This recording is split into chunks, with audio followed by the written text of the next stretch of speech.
Hello, c'est Fox. Je suis le comte de Monte Cristo. J'adore ce film, je viens de le voir ce matin. Donc là, je viens de réentrer dans le jardin national parce que le soleil se couche dans 1 heure. Donc j'ai pas le temps de monter la colline de l'Icabet. Donc je retourne ici où il y a encore un peu de soleil pour faire mes 3-4 vlogs restants du jour. Parce que maintenant j'ai mon petit rythme de vlog.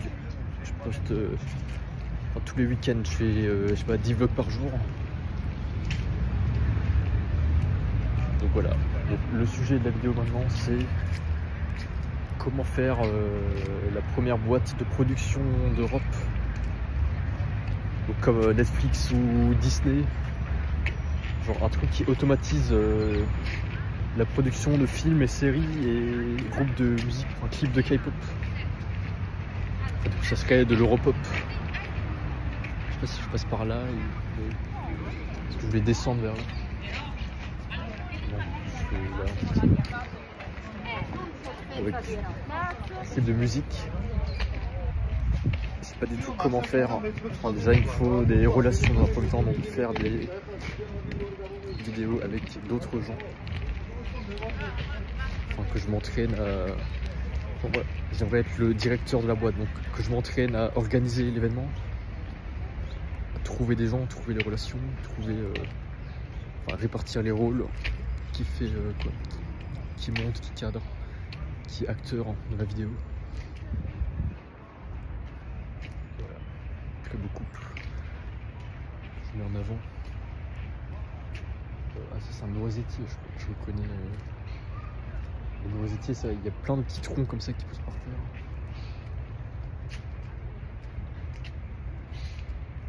Ouais, le comte de Monte Cristo, là, j'ai adoré l'ambiance. La première fois que j'achète un film sur YouTube, parce que j'ai juste tapé ou regardé comte de Monte Cristo sur Google, donc il n'était pas sur Netflix ou Disney que j'ai, Disney+.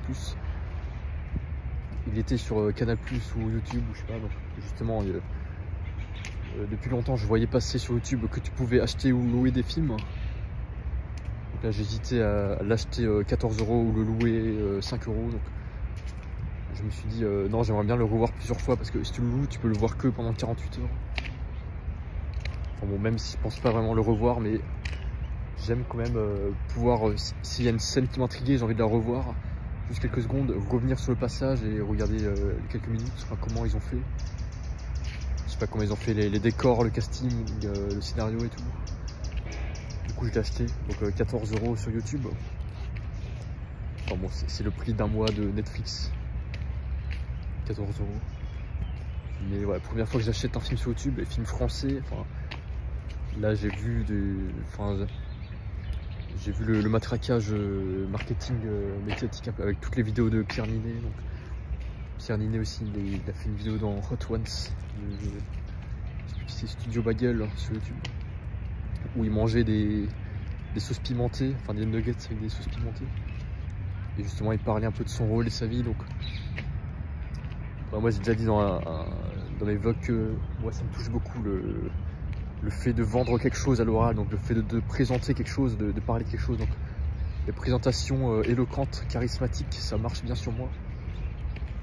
Du coup il m'a bien vendu le film Pierre Ninet, avec tout aussi ses TikTok que j'ai, enfin, ses vidéos YouTube et tout. Donc voilà, pour une fois je me suis dit enfin un film français bien, avec un peu de budget, un bon casting, un scénario pas trop chiant. Enfin justement le scénario était bien je trouve. Sauf comme j'ai déjà dit, je comprends pas pourquoi ils tournent toujours autour des histoires d'amour infructueuses, donc des drames familiaux, enfin les drames du mec, il a une maîtresse, donc il veut pas assumer son enfant avec sa maîtresse, donc il enterre son fils, son bébé, ou les trucs de le mec qui convoite la femme du mec, donc il fait un accord avec le procureur pour le mettre en prison, et voilà, bon, un peu de spoil, mais il fait un accord pour ça, pour se marier avec la meuf. Enfin, je comprends pas pourquoi ils font des vidéos sur ces sujets.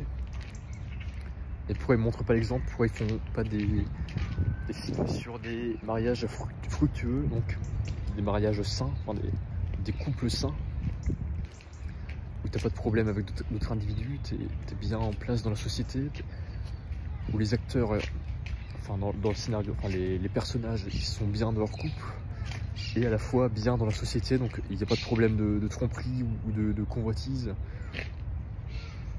Donc ils font pas des personnages avec des choix de vie exemplaires, ça veut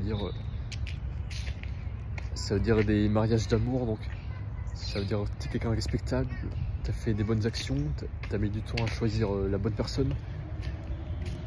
Donc c'est un mariage d'amour, donc les deux ont choisi de se marier, ils n'ont pas d'antécédents, enfin ils n'ont pas eu d'autres relations avec d'autres personnes avant, donc que tout se passe bien et qu'ils aient des enfants, qu'il n'y ait pas de problème de drame familiaux, qu'ils s'entendent bien, qu'ils soient gentlemen avec tout le monde. Voilà, super couple aussi. Gentleman avec les autres, même qui ne sont pas dans la relation, les autres personnes qui sont pas du couple. Ouais, j'en ai marre du cinéma qui depuis 100 ans rabâche les mêmes histoires de tromperie, je te trompe, je prends la femme de ton mari, enfin je prends ta femme. Déjà je comprends pas ces façons de faire, parce que la femme a aussi un mot à dire, donc s'il a pas envie de se mettre avec l'autre, bah, elle n'a qu'à pas se mettre, enfin je sais pas, faut changer ça. Et aussi ouais, je suis en parallèle avec les mèmes sur Facebook. Je sais pas pourquoi Facebook, il y a toujours autant de mèmes sur la tromperie. Je trouve ça malsain, enfin je trouve ça mal de mettre ça en avant. Bon bref, je laisse partir ça. Ouais. Superbe arche, j'adore. Maintenant il faut que moi-même je me trouve des meilleurs sujets, donc pour ma boîte de production, là, des films où voilà, enfin justement une fois que c'est acquis, une fois que tu as un couple sain, enfin dans la société, une fois que tout le monde est dans un couple sain, qu'est-ce que tu fais ensuite? Donc quel sujet t'améliore, quelle capacité, quelle qualité tu veux améliorer dans ta vie. Donc ça, je trouve que le truc le plus honorable à faire, c'est l'art, enfin, l'art ou le sport, c'est-à-dire améliorer ses qualités artistiques ou ses qualités sportives, donc se muscler, faire avoir un corps sportif, faire du sport. Et l'art, trouver des moyens de répartir de la beauté, donc de décorer, de sculpter, de faire des événements aussi, parce que les événements c'est de l'art. Donc je trouve que ce que Lena Situation fait, c'est bien, c'est pop-up là, parce qu'il y a un hôtel massif qui a fait c'est marrant, c'est bon à une chaise là. Elle fait des événements, enfin elle vend des vêtements, elle fait des événements. Je trouve que ça c'est quand même de l'art à faire des événements, parce qu'il faut décorer, il faut tout organiser, donc ça c'est de l'art pour moi. Et donc bah, les 7 arts, c'est quoi? C'est musique, peinture, sculpture, je sais plus quoi d'autre, danse peut-être. Le 7e art, enfin, 7e art c'est le cinéma, la photo aussi, au cinéma. 8e art c'est le jeu vidéo, je crois.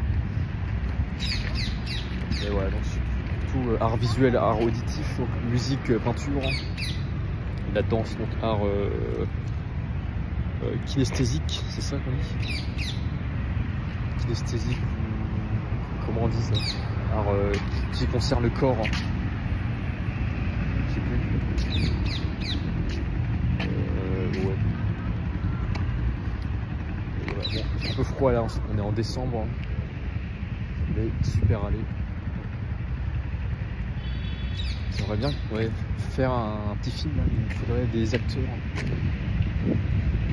Donc, si vous êtes à Athènes, vous voulez faire un petit projet, une petite vidéo avec moi, vous pouvez m'écrire sur TikTok ou Insta. Ouais, genre un projet, ça serait pas un TikTok vertical, mais une vidéo horizontale. Donc ça veut dire que je poserai le téléphone, l'iPhone, ou il faudrait que je m'achète une caméra, mais bon, pour commencer, je peux utiliser ça. Et je sais pas, on prend des rôles comme le comte de Monte Cristo. Donc t'en as un qui joue le rôle d'un duc, d'un comte, enfin d'un personnage royal. Je m'entraîne. Je suis le comte de Cristo. sais pas, j'adore Pierre Ninet, j'adore son personnage. Ouais. Pierre Ninet, on dirait qu'il est toujours étonné un peu de ce qui se passe, mais je sais pas, j'aime bien sa présence, elle apporte bien de positif. On dirait qu'il est toujours étonné, mais toujours en sécurité quand même. C'est-à-dire que tout se passe bien quand même autour de lui. Donc ça jamais. Ouais, 10 minutes de vidéo là. Je vais vous dire ça dans une deuxième vidéo. A plus dans le bus.